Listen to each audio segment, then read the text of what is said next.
Hey everyone, it's B007 here, still afflicted with LFF lurgy, to talk to you about Richard Linklater's film Hitman. The last film that he made as a director was the Oscar-winning Boyhood, a really beautiful, humane film about just that. But really, he's known for some wonderful romantic comedies such as the Before series, and for uproarious, joyous films like School of Rock. He returns to our screen with a comedy that is just super sexy, it's laugh out loud. The London Film Festival audience burst into spontaneous applause midway through. It's a film that is so smart, so brilliantly written and acted, so full of uproarious, mischievous joy that everyone involved deserves accolades and awards, and I think they're going to get them. In particular, the person who I think is going to get the awards is the co-writer and lead actor Glen Powell. And if you're wondering where you've seen him before, he was kind of like the antagonist pilot in Top Gun: Maverick. The film is based on a Texas Monthly article by Skip Hollandsworth, and this isn't the first time that Linklater's adapted an article by him. It's also the formula that he used in his 2011 comedy Bernie, if you've seen that. The film tells the amplified and fictionalized story of a real guy called Gary Johnson. So the story is that in daily life, he's a quite schlubby, ordinary, mediocre psychology professor, very unnoticeable, not that attractive to women. But on the side, because he's gifted at electronics, he starts working for the New Orleans Police Department making bugs, electronic listening devices. And one day, when the undercover cop Jasper can't do his job, Gary is drafted in to be the undercover cop, to pretend to be a hitman, to entrap the people who are purchasing his services. And what Gary discovers in the course of this film is that while he was perfectly content in his daily life, he really loves being Ron. And Ron is his alter ego, who is confident, suave, sophisticated, in control, authoritative, and it brings out another side of Gary. It's also really fun, especially the early part of the film, before he settles into this alter ego of Ron, to see him trying on lots and lots of different characters. He uses his psychology training to try and figure out what do his targets think a hitman will look like, and therefore what character should he put on to be convincing.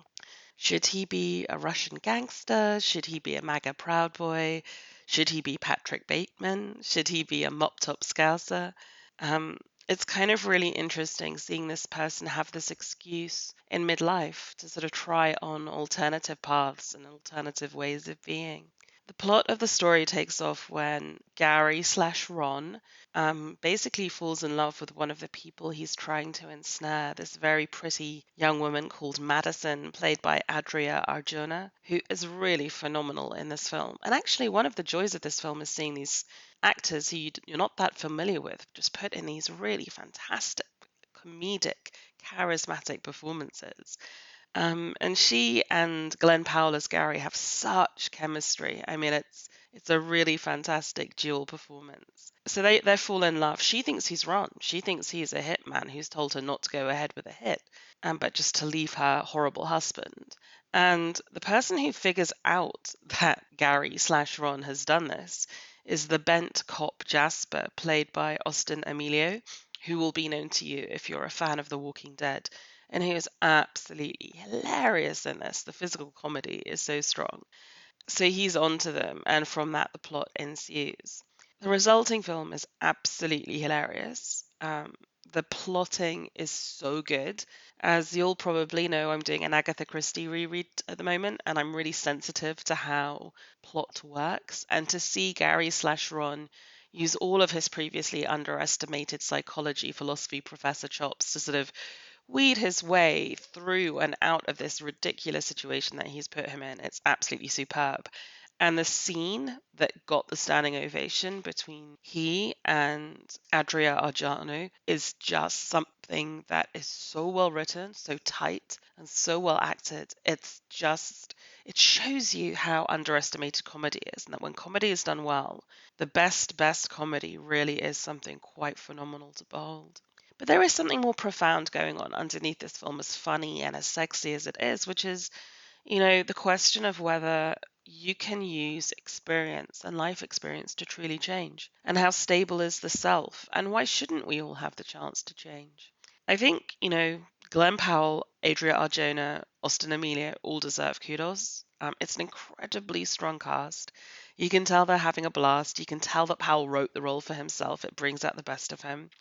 They take the audience with them for every second of this film. I literally would not change a single frame of this film. I think it's perfect.